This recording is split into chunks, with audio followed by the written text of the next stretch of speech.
जय हिंद बच्चों, स्वागत है आपका सील डिफेंस एकेडमी की ऑफिशियल यूट्यूब चैनल पे।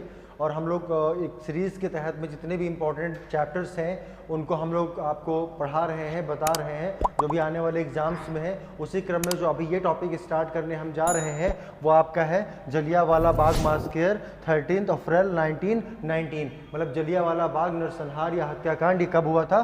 13 अप्रैल 1919 को। ये आप जानते हैं कि मोस्ट इंपॉर्टेंट टॉपिक्स में से एक ये टॉपिक है मॉडर्न हिस्ट्री का, जहाँ से क्वेश्चन आता है हर एग्जाम में, हर बार यहाँ पे आता है। बस क्वेश्चन का जो नेचर होता है या तो स्टेटमेंट में आता है या फिर वो फैक्ट में आता है। तो हमें दोनों पॉइंट ऑफ व्यू से फैक्ट और स्टेटमेंट मतलब पूरा डेटा हमें कवर करना है कि अगर क्वेश्चन आपके एग्जाम में आए तो जो ये वीडियो है उससे बाहर क्वेश्चन आपका ना आए। इस तरीके से इसको पूरा तैयार किया गया है जो आपके लिए बहुत ज़्यादा इंपॉर्टेंट है और यूज़फुल है। तो इसको हम स्टार्ट करते हैं जलियांवाला बाग मास्केयर हत्याकांड। ठीक है, तो एक एक करके सारे पॉइंट इसके हम समझते हैं। तो पहली बात हम ये समझ लेते हैं कि जो जलियांवाला बाग मास्केयर है उसको पढ़ने से पहले हम एक बात समझ लेते हैं कि इंडिया में जो ब्रिटिश रूल है उसके द्वारा एक एक्ट लाया गया है जिसको बोला जाता है रॉलेट एक्ट। रॉलेट एक्ट क्या है? एक प्रकार का ये एक काला कानून है। इसमें होता क्या था कि किसी भी व्यक्ति को किसी पर भी सस्पेंस हो तो उसको बिना बताए उसको अरेस्ट कर लिया जाता था। कितने समय के लिए ये भी निश्चित नहीं था, अनिश्चित काल के लिए। इसलिए पूरे भारत में जगह जगह इसके लिए विरोध किया जा रहा था। तो इसको हम एक एक सीक्वेंस करके करते हैं कि क्यों ऐसा क्या हुआ कि जलियांवाला बाग में इतने लोगों की हत्या कर दी गई। तो इसका जो पहला पॉइंट है उस वहाँ से स्टार्ट करते हैं। बस आप देखते रहिए, एंड तक जाते जाते सारी चीज़ें आपकी क्लियर हो जाएंगी। जो पहला है तो सिचुएशन इन पंजाब, क्योंकि जो जलियांवाला बाग है वो अमृतसर जो स्वर्ण मंदिर है जस्ट उसके पास में है। तो अमृतसर आप जानते हैं पंजाब में है, तो यहीं से पॉइंट स्टार्ट होता है। Situation in Punjab was alarming. Alarming मतलब जो वहाँ की सिचुएशन थी। There were the riots and protest against the Rowlatt Act. मतलब पंजाब में लगातार क्या हो रहा था? राइट्स हो रहे थे, प्रोटेस्ट हो रहा था। किसके अगेंस्ट में? Rowlatt act. ये कब आया था? 1919। ये मैंने अभी आपको बताया है। तो ऑब्वियस सी बात है, आज भी अगर आप कोई गलत तरीके से कानून लाएंगे तो लोग रोड पे निकलेंगे, प्रोटेस्ट करेंगे, धरना देंगे, हर तरीके से करेंगे। उसी क्रम में 1919 में वहाँ स्टार्ट हुआ। कहाँ पे? पंजाब में। सेकेंड पॉइंट क्या है? Punjab was put under martial law which meant that it became unlawful for the more than 4 people assembled at a place। तो वहां पे जब प्रदर्शन शुरू हुआ, प्रोटेस्ट शुरू हुआ, तो क्या किया उन्होंने वहां पे मार्शल लॉ लागू कर दिया, इम्पोज कर दिया और कहा कि एक जगह पे 4 लोग इकट्ठे नहीं हो सकते हैं। क्यों? क्योंकि वहां पे क्या लगा हुआ है? Martial law. आज भी आपके देश में कोई बड़ी घटना होती है तो धारा 144 लगा दी जाती है कि कहीं पर भी 4-5 लोग एक साथ इकट्ठे नहीं हो सकते। जगह जगह पुलिस खड़ी रहती है, अलर्ट रहती है कि कोई ऐसी घटना ना होने पाए। अभी तक ये सिचुएशन है कि लोग प्रोटेस्ट कर रहे थे, उन्होंने धारा 144 के तरीके से उस समय मार्शल लॉ लागू कर दिया था। कहाँ पे? पंजाब में। पंजाब की मैं बात कर रहा हूँ। तो थर्ड पॉइंट है लेफ्टिनेंट गवर्नर ऑफ पंजाब। जो वहाँ के लेफ्टिनेंट गवर्नर थे, यहाँ पे एक बात समझिएगा कि यहाँ पे डायर और डॉयर दो आते हैं। डायर और डॉयर मतलब दोनों में डिफरेंट क्या है? क्योंकि हम लोग कंफ्यूज होते हैं कि किसने गोलियां चलाई और किसने गोलियों को चलाने के लिए आदेश दिया। ये दोनों व्यक्ति अलग अलग हैं। ठीक है, तो उन दोनों में हम डिफरेंस समझेंगे। दूसरी बात है इसमें एक डॉयर जो है आगे चल के 1940 में ऊधम सिंह उनको उन्हीं के देश में क्या करेंगे? गोली मारकर हत्या कर देंगे। तब भी हम समझ नहीं पाते हैं कि जिन्होंने गोलियां चलाई थी वहां पे खड़े होके उनकी हत्या की थी कि जिन्होंने आदेश दिया था। तो ये डाउट हम आज क्लियर कर लेंगे इसी वीडियो में। लेकिन फिलहाल तब तक हम देखते हैं तो लेफ्टिनेंट गवर्नर। अब इसको समझ लीजिए, सेंट्रल और स्टेट। सेंट्रल में क्या होता है? आपके जैसे वर्तमान में क्या होते हैं? प्रेसिडेंट होते हैं। स्टेट में क्या होते हैं? गवर्नर होते हैं। तो वो एक पंजाब क्या था कि राज्य था, और पंजाब का सबसे जो हेड व्यक्ति था, जो फर्स्ट पर्सन था, वो क्या था? आपका लेफ्टिनेंट गवर्नर था Punjab. At that time was कौन थे? Michael Francis O'Dwyer. ओडायर क्या थे? वहां के लेफ्टिनेंट गवर्नर थे। कहाँ के? पंजाब के। मतलब फर्स्ट राज्यपाल थे। And Lord Chelmsford was the Indian viceroy. ये दो पॉइंट इसलिए इंपॉर्टेंट है, क्वेश्चन आता कि जलियांवाला मासकर के समय वहां का वायसराय, वहां का राज्यपाल कौन था, लेफ्टिनेंट गवर्नर कौन था, तो आप बताएंगे माइकल फ्रांसिस ओ डायर। मतलब यहाँ पे सिर्फ आप ओ डायर याद रखिए, उतने से याद रहेगा ओ डायर। और वायसराय कौन था 1919 में, तो ये आपको मैं बता रहा हूं कि लॉर्ड चेम्सफोर्ड क्या थे, वायसराय थे। दोनों इंपॉर्टेंट है। वायसराय मतलब सेंट्रल और स्टेट मतलब आपका पंजाब। तो सेंट्रल में हेड कौन है, वायसराय चेम्सफोर्ड, और पंजाब में कौन हेड है स्टेट में, तो आपके हो जाएंगे ओ डायर। फोर्थ जो पॉइंट है तो ये उसमें पोजीशन थी। जो 4 है on the day festival of Baisakhi. बहुत बार पूछा गया है कि जलियांवाला बाग हत्याकांड के दिन कौन सा त्यौहार था, बैसाखी। डेट ये बहुत इंपॉर्टेंट है, डायरेक्ट डेट पूछी जाती है। इतिहास में हम लोग फैक्ट को लेकर परेशान रहते हैं, लेकिन कुछ डेट है जो डायरेक्ट क्वेश्चन पूछी जाती है। 13 अप्रैल 1919 कहाँ पे, जलियांवाला बाग। जैसे कि आपने हेडिंग देखी है, ये पब्लिक गार्डन, वही क्या था, जलियांवाला बाग। क्योंकि पहले के समय में जो आज पार्क हो गए हैं, उस समय बाग होते थे। बाग और पार्क में अंतर यही है कि लोग मॉडर्न हो गए हैं। पहले लोग बागों में सभा लगाते थे, बड़े पेड़ होते थे, अब पार्क में छोटे पेड़ होते हैं और वहां पे हम लोग घूमने टहलने जाते हैं। तो बाग, जैसे लखनऊ की अगर हम बात करते हैं, यहाँ कैसर बाग, चार बाग, बहुत सारे बाग हैं। तो इस तरीके से उस समय वो गार्डन था, पार्क था, पब्लिक गार्डन था इन अमृतसर। वही गोल्डन टेम्पल वाली बात आ गई। The crowd of non violence, एक वहां भीड़ इकट्ठा थी लेकिन वायलेंस नहीं कर रही थी। Had gathered also among the crowd were pilgrim who had came to celebrate Baisakhi. पहले से वहां कुछ प्रोटेस्टर्स थे, इस बात को समझिए। अचानक से लोगों पे लाके गोलियां नहीं चला दी, कुछ प्रोटेस्टर्स थे। एक व्यक्ति गया ओ डायर के पास और उनसे उन्होंने बताया कि अमृतसर के मंदिर के पास जो स्वर्ण मंदिर है, उसके पास में एक बाग है जलियांवाला, जहां लोग धरना प्रदर्शन कर रहे हैं और आपका जो मार्शल लॉ है उसकी धज्जियां उड़ा रहे हैं। उन्होंने कहा हमारे स्टेट में ऐसा क्या? मैंने कहा कि एक जगह 4 लोग ना इकट्ठे हो और वहां पे इतने सारे लोग धरना कर रहे हैं। उन्होंने तुरंत क्या कहा, अपने जूनियर को आदेश दिया कि आप सेना को लेके जाओ और तुरंत मार्शल लॉ वहां इंपोज कराओ, किसी भी तरीके से एनी कॉस्ट, कोई भी चीज हमें पे करनी पड़ेंगे, उसको करवाइए। अब सिचुएशन तब बिगड़ गई कि जब वहां सिर्फ प्रोटेस्टर्स होते। फेस्टिवल था, जो लोग स्वर्ण मंदिर गए थे, आसपास घूमने गए थे, वो पब्लिक गार्डन, तो गार्डन में भी घूमने गए। वहाँ बच्चे भी थे, महिलाएं भी थे, बूढ़े भी थे, और जो धरना प्रदर्शन कर रहे थे वो भी वहाँ पे क्या थे, मौजूद थे। तो ये इतनी बात मैंने आपको बता दी, इतनी बात आप इसको नोट कर लीजिए या स्क्रीनशॉट ले लीजिए, इंपॉर्टेंट है आपके लिए। अब ये मैंने आपके सामने पिक ले ली, अब ध्यान से इसको देख लीजिए, कितना बड़ा नरसंहार है। कैसे हमारे देश के लोगों को बिल्कुल कीड़े मकोड़े या जानवरों की तरीके से कैसे हमारे साथ में ट्रीट किया जा रहा है, किस तरीके से ये सारे जो ब्रिटिशर्स या यहाँ के जो गोरखा रेजिमेंट थी, सोल्जर्स थे, उनको आदेश मिला ब्रिटिश गवर्नमेंट का, और कैसे पूरे लोगों पर उन्होंने क्या कर दी है, गोलियां चलवा दी। क्योंकि चारों तरफ से क्या थी, वॉल थी, वो बाहर निकल नहीं सकते थे, इसलिए भारी संख्या में, उन्होंने तो बहुत कम आंकड़ा दिया सरकारी, लेकिन हजारों की संख्या में वहां पे डेथ हो गई। और एक वहां पे कुआं था, वेल था, वहां पे लोग कूदने लगे, उनको लगा मैं नीचे कूद जाऊंगा तो बच जाऊंगा, लेकिन ये जिस व्यक्ति ने पहले सोचा था कि मैं कूद के बच जाऊंगा, उसको ये नहीं पता था कि जो मैं सोच रहा हूं मेरे पीछे वाले भी यही सोच रहे हैं। और लगातार लोग कूदते गए और बहुत सारे लोग दब गए और उनकी क्या हो गई, डेथ हो गई। लेकिन उस सब सिचुएशन के पीछे कौन रिस्पॉन्सिबल था, ब्रिटिश गवर्नमेंट पूरी तरीके से जिम्मेदार थी। तो ये मैंने आपको फोटो दिखा दी। जो नेक्स्ट है पॉइंट्स हैं, 4 पॉइंट मैंने आपको पहले क्लियर कर दिए हैं।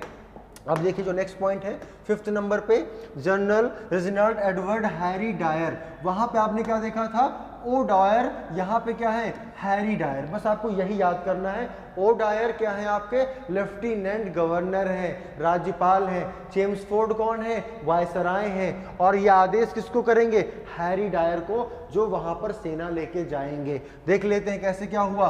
केम there with the troops, soldiers को लेके आ गए, and blocked the only narrow entrance garden, entrance to the garden. मतलब जो एक छोटा सा गेट था, सिर्फ एक, जिससे एंट्री होती थी, उसको उन्होंने क्या किया, अपने सोल्जर्स, अपनी जो इन्फेंट्री थी, उससे उन्होंने ब्लॉक कर दिया। अब मतलब कहीं भी आने जाने का जो रास्ता है वो पूरी तरीके से बंद, क्योंकि सिर्फ एक गेट था, only narrow entrance to the garden. फिर 6th नंबर पे पॉइंट समझिए, वो आ गए अपने ट्रूप्स को लेके। देन विदाउट वार्निंग, कोई नहीं वार्निंग की, क्योंकि वो उनका कहना था हमने वार्न इसलिए नहीं किया क्योंकि ये स्टेटमेंट हंटर कमीशन के सामने वो देंगे और वो ये कहेंगे कि जब मार्शल लॉ इंपोज था तो आपको पहले से ही वार्निंग थी कि आप 4 लोग नहीं इकट्ठे हो सकते हैं, फिर आप लोग क्यों इकट्ठे हुए।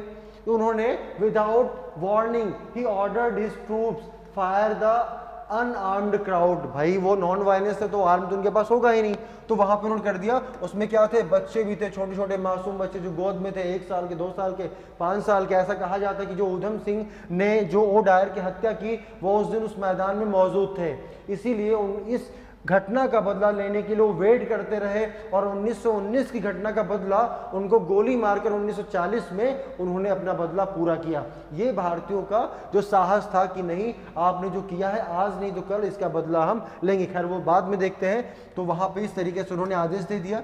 7 नंबर पे द गवर्नमेंट सेटअप, अब हत्या हो गई, बहुत सारे लोग मारे गए।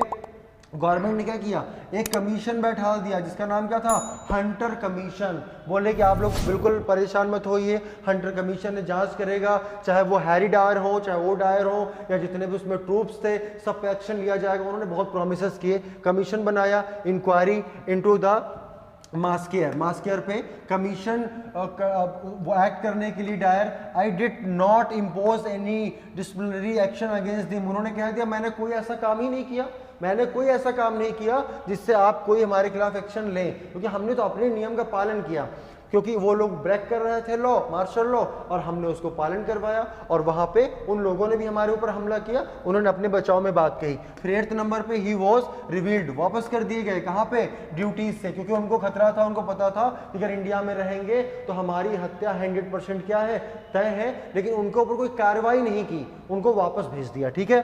फिर 9 नंबर पे रविन्द्रनाथ टैगोर जो भारतीय हैं क्या करेंगे, उन्होंने वापस कर दिया क्या, नाइटहुड की उपाधि। नाइटहुड की उपाधि उनको मिली थी किस लिए, साहित्य पे काम करने के लिए। अंग्रेजों ने उनको सम्मानित किया था। उन्होंने कहा ऐसा सम्मान मेरे किस काम का कि आप एक तरफ मुझे सम्मान दे रहे हैं और मेरे ही देश के लोगों को क्या कर रहे हैं, आप गोलियों से भून दे रहे हैं। तो उन्होंने इस सम्मान को क्या किया कि ये आप जो कर रहे हैं ना, इसके आगे वो सम्मान किसी काम का नहीं है। और उन्होंने अपनी नाइटहुड की जो उपाधि है उन्होंने क्या कर दिया, अंग्रेजों से बोले ठीक है भैया ये अपनी उपाधि जो है आप वापस रखिए, हमें इसकी जरूरत नहीं है। और गांधी ने क्या किया, गांधी जी को जो बोर वॉर में जो साउथ अफ्रीका में हुआ था वहां उन्होंने अंग्रेजों की मदद की थी, मेडिकल सर्विसेज प्रोवाइड की थी अंग्रेजों को बोर वॉर में, तो उनके लिए उनको मिली थी कैसरी हिंद की उपाधि। महात्मा गांधी ने भी क्या कहा, भैया मैं वापस कर रहा हूं, मैं आपकी उपाधि नहीं रख सकता हूं क्योंकि हमारे देश के लोग मारे जा रहे हैं, उनकी हत्या आप कर रहे हैं। तो इसमें 2 बातें याद रखनी। क्वेश्चन आता है कि टैगोर ने नाइटहुड की उपाधि कब वापस की, जलियांवाला बाग हत्याकांड। महात्मा गांधी जी को कैसरी हिंद की उपाधि कब मिली, बोर वॉर जो अफ्रीका में हुआ था। इन्होंने वापस कब की, तो इन्होंने वापस की जलियांवाला बाग मास्केयर के बाद में, British and his services during the bore war south Africa. ये पूरे पॉइंट आपके लिए बहुत इंपॉर्टेंट है, आप इसका स्क्रीनशॉट ले सकते हैं, नोट कर सकते हैं और डेवलप कर सकते हैं। सारी इंपॉर्टेंट चीजें इसमें एक साथ मेंशन कर दी गई हैं। और मैंने आपको पहले बता दिया हैरी डायर जो वहां सेना लेके गए थे, जो क्या थे, जनरल थे, जनरल। और वो क्या थे, गवर्नर जनरल, राज्यपाल। ऐसे एक राज्य में कितने जनरल होंगे बस इतना समझ लीजिए आप कि उन्होंने आदेश दिया और रेजिनाल्ड जो एडवर्ड हैरी डायर है वो वहां सेना लेके गए। तो इस तरीके से ये घटना वहां पे घटित हुई। ये देखिए मैं आपके लिए फोटो भी लेके आया हूं जिससे आप बिल्कुल इस चीज को अंतर समझ पाए, क्योंकि बहुत सारे स्टूडेंट दोनों में डिफरेंस नहीं कर पाते कौन कौन कैसे क्या है। ठीक है। तो यहाँ पे क्या लिखा हुआ है, ये जनरल हैं जो वहाँ पे ट्रूप्स लेके गए थे, रेजिनाल्ड डायर जो वहाँ पे इन्होंने गोरखा रेजिमेंट को लेके गोलियां चलवाई थी। और ये वहाँ के हैं लेफ्टिनेंट गवर्नर ओ डायर जिन्होंने आदेश दिया था कि हमारे राज्य में, पूरे राज्य में मार्शल लॉ इम्पोज होना चाहिए। तो इस तरीके से इन्होंने आदेश दिया था। ये हैं, इन्हीं की हत्या बाद में की जाएगी, इन्हीं की हत्या होगी। और ये आपके हैं जनरल रेजिनाल्ड डायर जिन्होंने वहां पे ट्रूप से गोलियां चलवाई थी। और एक बात और थी, जलियांवाला बाग में जो प्रोटेस्ट कर रहे थे, जो मैंने आपको बताया कि उनके जो 2 प्रोमिनेंट लीडर थे, ठीक है, उनको भी वहां क्या कर लिया गया था, अरेस्ट कर लिया गया था जलियांवाला बाग मास्केयर के पहले। तो इसलिए इसके लिए भी वो लोग क्या कर रहे थे, प्रोटेस्ट कर रहे थे। और जो सैफुद्दीन किचलू थे और डॉक्टर सत्यपाल, तो सैफुद्दीन किचलू, डॉक्टर सत्यपाल, ये दो नाम भी आप याद रखिएगा, दो बड़े नेता थे। कहाँ के? पंजाब के। कौन? डॉक्टर सत्यपाल और सैफुद्दीन किचलू। इनको अरेस्ट कर लिया गया था। एक मुद्दा ये था, दूसरा रॉलेट एक्ट। दोनों के लिए ही वहां पे क्या हो रहा था, अलार्म सिचुएशन जो टेंस थी, और इसीलिए वो लोग वहां क्या कर रहे थे, प्रोटेस्ट कर रहे थे। तो इस तरीके से ये आपका इमेज हो गई, ये सारे के सारे पॉइंट हो गए। उसके बाद में दोनों में मैंने डिफरेंस आपको दिखा दिया। और उसके बाद जो 10th पॉइंट है उसको समझ लेते हैं। एंड में क्या हुआ, Michael O'Dwyer then lieutenant governor. Michael O'Dwyer जब वो गवर्नर थे, कहाँ के? पंजाब के। कब? 1919 at Jallianwala Bagh massacre. Who had approved the action? जिन्होंने एक्शन को अप्रूव किया था। किसको एक्शन अप्रूव किया था? ब्रिगेडियर डायर को। ठीक है। Assassinated by Udham Singh, London इन 1940। देखा आपने कैसे 1919 में जो इन्होंने जलियांवाला बाग हत्याकांड का आदेश दिया था, हमारे देश के एक युवा ने, व्यक्ति ने वेट किया, प्लानिंग की, एक बुक ली मोटी सी, उसको अंदर से काट के उसमें गन साइज का गैप बना के पिस्टल रखी और ले जाके वहां उनको क्या कर दिया, शूट कर दिया, और बोला कि अब हमारा बदला क्या हुआ, पूरा हुआ। आप अगर लंदन चले नहीं जाते, आप कहीं भी जाते, आपको जलियांवाला बाग हत्याकांड का आपको मतलब आपसे बदला लेना था, आपको पे करना पड़ेगा जो भी आपने वहां पे गलती की और गोली मारकर उनकी हत्या कर दी। तो ये पॉइंट बहुत इंपॉर्टेंट है, लेकिन बस इतना याद रखना कि वहां के जो गवर्नर थे उनकी हत्या की, जिसकी मैंने आपको फोटो दिखाई थी। 11 नंबर पे आइए, full name of general dial, ये मैंने आपको एक्सप्लेन कर दिया है, सारी चीजें आप समझ लीजिएगा अपने हिसाब से। 12 है, he serve an office British Indian army, role of remote the following the incident. 13 number जो आपका है,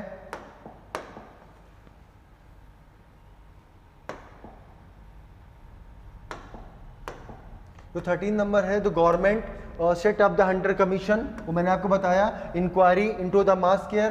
3 इंडियन मेंबर, ये बहुत इंपॉर्टेंट है कि जो हंटर कमीशन बना था उसमें कितने भारतीय मेंबर शामिल थे, तो 3 भारतीय मेंबर उसमें शामिल थे।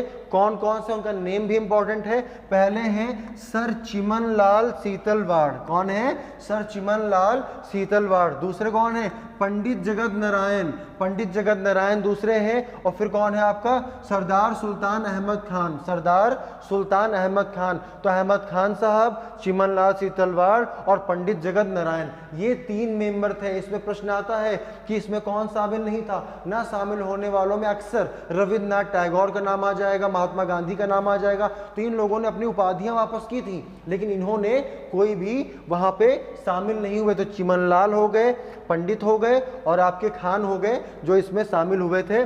और जो 4th पॉइंट है, फिर क्या होना था, कंफर्म था, हंटर कमीशन था पंजाब, क्या था, पूरी तरीके से एक छलावा था, आई वॉश था, जहाँ पे कुछ भी होना नहीं था। वो वहां गए, डॉयर को सोने की तलवार, खूब सारा पैसा देके सम्मानित किया गया और कहा गया कि डॉयर ने 1857 की क्रांति से बड़ा होने वाला विद्रोह को उन्होंने बहुत अच्छे तरीके से दबा दिया, क्योंकि हर हाल में उनको अपने ऑफिसर, सोल्जर्स, आर्मी को उनको उत्साह बढ़ाना था, जिससे वो दूसरे देश में रुके रहें और अपने तरीके से वो काम कर पाए। तो इस तरीके से आपने देखा कि किस तरीके से, तो इस तरीके आप देखिए फोटो, एक आप न्यूज़पेपर, उस कटिंग है आपकी, न्यूज़पेपर है जब इनकी हत्या कर दी गई थी, किसकी, जिन्होंने आदेश दिया था, ऊधम सिंह वाला जो मैंने केस बताया है, डॉयर मर्डर्ड, मार दिए गए।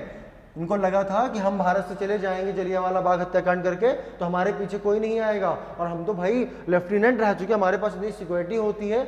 लेकिन जब आपने तय कर लिया है कि हमको अपने जलियांवाला बाग की हत्या करना है, तो ऊधम सिंह गए और उन्होंने उसका बदला लिया। तो इस तरीके का उस समय कटिंग है, बिल्कुल फ्रंट पेज पे पहली हेडिंग विथ फोटो वहां पे अप्लाई की गई थी। तो इस तरीके से दूसरी जो फोटो है, एक इमेज और मैं आपको दिखाना चाहूंगा, ये इमेज है आपके लिए इंपॉर्टेंट है। क्वेश्चन आता है यहाँ से, क्या क्वेश्चन आता है वो मैं बता देता हूँ कि रविन्द्रनाथ टैगोर ने क्या वापस कर दिया था, अपना नाइटहुड वापस कर दिया था। उसके लिए इस तरीके से इन्होंने एक लेटर लिखा था, उस समय का एक्चुअल है, request to be relieved of the knighthood, कि मैं रिक्वेस्ट करता हूँ कि जो आपने मुझे दिया वापस ले लीजिए। ये इस समय गांधी जी की फोटो है, यहाँ पे ये मेडिकल कैंप में हेल्प कर रहे हैं, किसकी, अंग्रेजों की। और ये एक सिंबल है किसका, ये आपका है कैसरे हिंद की, जब सम्मानित करते थे तो ये बैच उनको मिलता था।